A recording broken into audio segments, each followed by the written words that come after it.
You're listening to Unhooked. On today's episode, the most effective mindfulness practice for dealing with cravings in the moment. So, stay tuned. 1, 2, 3, 4. Hi, I'm Jeremy Lipkowitz, and with over 12 years of meditation experience as a mindfulness trainer and coach for high performers, I've become obsessed with helping people break free from compulsive, unhealthy behaviors and addictions and step into a life of true freedom so that they can finally become their best selves and cultivate deeper and lasting fulfillment. I've created Unhooked, the Breaking Porn Addiction podcast, to give you simple, actionable, step-by-step strategies to master your mind and optimize your life. This is Unhooked. So welcome, ladies and gentlemen, to another episode of the Unhooked podcast. I'm your host, Jeremy Lipkowitz.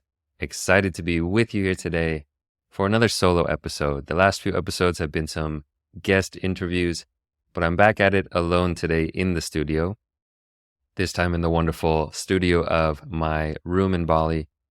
Back here for a few months and just really enjoying life. You know, things out here are so attuned to my lifestyle in the sense that I get to run around and have fun. I'm playing tons of paddle, going to the gym, eating good food, being in the sunshine, and connecting with really good people. It's one of the things I love most about Bali is that I get to be surrounded by really inspiring people who are living their truth, following their dreams, and connecting to their purpose. And I really love just being around that energy. You know, it's so inspiring and uplifting to surround yourself with good people. So I'm here for the next few months, and then in mid-November, I'm heading off to Cape Town. So those are just some life updates from me. I want to mention also another update of something coming up, which is a little teaser for the fact that I will be reopening the doors to my signature group coaching program, Unhooked, in a few weeks. This is something that I've done a couple times in the past, a group coaching program around helping you break free from porn. And I am deciding to reopen the doors to that program. So I just wanted to give you a little heads up to know that it's coming. And what I want you to do is, if you are interested in this program, because spots are going to be limited, what I want you to do is send me a DM. So go to Instagram, find my profile, and send me a DM and just let me know if you are interested in the group coaching program. If you do this, then I will make sure to put you on the priority waitlist so that when we open the doors, you will get first access. So if you're interested, go ahead, send me a DM and just let me know and say you're interested in the program. And then details about that will be following. So what I want to talk about today is a practice that is very helpful in dealing with any kind of difficulty, discomfort, in particular the difficulties or discomforts of dealing with cravings or urges in the moment. This is a practice that many of you will have heard about. Some of you will have practiced. And this is a practice called RAIN. RAIN is an acronym for a particular set of things to do in the moment of difficulty. It's a kind of a meditation, but it's meant to be done in the moment. It's more of an integrated practice rather than, it's not a 5-minute or 10-minute practice. It's in the moment of a moment of distress or difficulty. You can implement this RAIN practice. A little background about RAIN. RAIN was actually developed by a teacher named Michelle McDonald. She's been teaching insight meditation or Vipassana meditation for over 4 decades now. So she's an old school, the original gangster teacher who developed this acronym of RAIN. It was later popularized by the teachings of Tara Brach, who is a very famous meditation teacher. She's the author of Radical Acceptance, and she helped bring this practice to the mainstream. So I want to talk a little bit about what this RAIN practice is. So it stands for these 4 different steps. The first is, the R stands for recognize. The A stands for accept or allow. The I stands for investigate, and the N stands for non-identification or nurturing. So we'll talk a little bit about these two options at the end. And again, what you do is in the moment of an intense craving, a strong urge, a sadness, an anxiety, whatever it is that's coming up for you in that moment, to go through these 4 steps. So I'm going to talk through each of the steps individually, and then we'll see how to put it all together. So the first step, to recognize. This is really about bringing mindfulness to the present moment and simply noticing what's actually going on.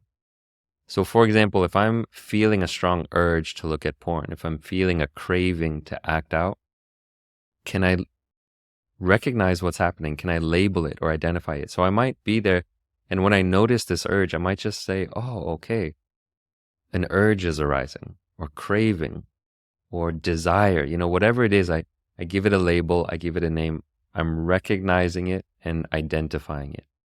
This is that practice of mindful awareness, noticing what's happening in the moment. So that's the first step, simply to recognize what's happening. This is important because a lot of addiction happens on the subconscious or unconscious level.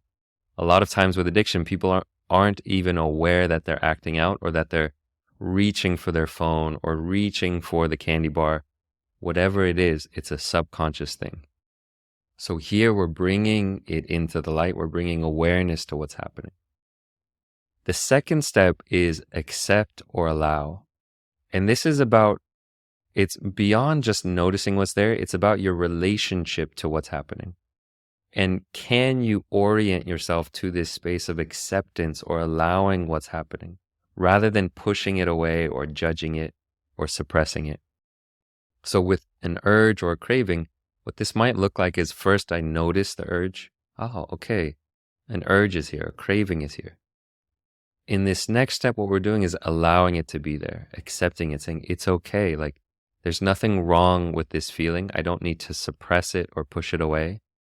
And understand there's a difference here. We're not condoning it or giving into it. We're not feeding the fire and saying, okay, well, I need to now act out on it. But you're just giving space for that emotion to be there. Giving space for the urge, giving space for the desire, and saying, oh, okay, craving is here, and that's okay. I don't need to push this away. I don't need to suppress it. And this is very important because it avoids the trap of suppression and amplification. Because what we know is that what we resist persists. If you try to suppress an emotion, suppress an urge, what happens is it grows stronger. So time and time again, the science has shown that one of the most skillful ways to work with cravings is mindfulness. Really tuning in and making space for this emotion rather than trying to suppress it or push it down. So that is the second step. The third step is to investigate. And this is to get really curious. What does this feel like in your body? What does craving feel like? Are your shoulders tight and clenched? Are your fingers clenching? Is your heart beating faster? Does it feel heavy? Does it feel light? Just to investigate what's going on in the body. What this does is it gives you a little bit of space between yourself and this strong emotion, which might otherwise hijack your brain and make you do things you're not proud of. But by investigating, where it gives us that space, it's like a pattern disruptor, a disconnect. And so we pause, we investigate what's going on in the body. Oh, okay. I'm feeling hot, I'm feeling tense, I'm feeling tight, my heart's beating. It gives you that space. Now, the fourth step, there's 2 options. The original N, the last letter in the acronym, was non-identification. Tara Brach has changed it a bit and changed it to nurturing. And so we'll talk about both of those and what they do. But the non-identification, what this is to recognize that you are not this emotion. So if lust is arising, a lot of times if we're not aware, we might identify with the lust. Oh no, lust is arising, and we become the lust. And we almost think it's who we are. But instead, this non-identification is just to recognize this is an emotion that's passing through me. It's not who I am. It's a temporary, fleeting experience that is impermanent. one of the things that I like to tell my clients here is that every emotion only lasts 90 seconds unless you feed it. So if you can simply be there and witness this emotion and not grasp onto it, eventually the emotion will pass. So that's the non-identification. The other thing you can do with it is this nurturing step. And particularly if this is a difficult emotion, craving, aversion, sadness, anger, anxiety, whatever it is, to send yourself some compassion in this moment. To put a hand on your heart and say, wow, this is a difficult experience. This is a difficult emotion. This is painful. And I care about myself in this moment. You know, the same way you would treat a friend who's in pain and just say, man, I'm here for you. I know this is a difficult thing that you're going through. Can you give yourself that same kind of compassion, that same kind of nurturing? So those are the 4 steps of RAIN. Again, you can do them in any moment. Recognize, accept, investigate, and non-identify or nurture. The choice is up to you. You can do both. You can say, oh, this is not me. This is a passing emotion, and then nurture it. So this is how we do it. And again, in any moment, just drop into the space. Some tips on how to do this. If it's helpful for you, you can write this acronym down, put it on a Post-it note, a sticky note, and put it in different places to remind yourself to practice. I think a really good way of practicing this is to give yourself a challenge for 1 week to implement it as many times as possible. You know, whenever you're feeling an urge to do something that is unskillful, that you know is not in alignment with your highest intentions, your highest self, to do this practice. Okay, I'm recognizing a strong emotion. I'm accepting it, allowing it, not pushing it away. I'm investigating how it feels in the body. And then I'm not identifying it with it, but I'm nurturing it. So that's a little bit about how you can do it. And again, this is so helpful, particularly for dealing with urges around porn addiction or compulsive behaviors, you know, things that are just this second nature, compulsive, want to act out. This gives you a pattern disruptor. One of the things that some of my clients find helpful for adding on top of this is when you notice something like lust, and when you can recognize it and allow it, to ask, what is it needing in that moment? You know, if lust is passing through you, oh, okay, lust is here. I'm not going to push it away. It's here right now, and that's okay. I recognize and investigate how it feels in my body. What does this actually need in this moment? And maybe it just needs, like, what is really being needed by you is a moment of connection or a moment of rest. You know, so just to ask you, like, what do you need in this moment? That can be another helpful step for dealing with strong emotions or difficulties. So that is a short little masterclass, a mini masterclass on the RAIN technique, the RAIN meditation. What I would love to hear from you is, how is that going for you? Have you tried it out? What are the questions you have about it? Is it working for you? Are there any difficulties you're having with it? So go ahead and send me a message. I would love to hear from you. Just log on to Instagram, or you can send me an email, or get in touch with me through my contact page online. There are many ways to reach out to me. I would love to hear from you about how this is going. So that's it for today. I am signing off from the wonderful, beautiful Bali. I'm going to go head out and get myself some lunch. I hope you all are having a wonderful day and a wonderful life. And that's it for today. Catch you guys on the next episode.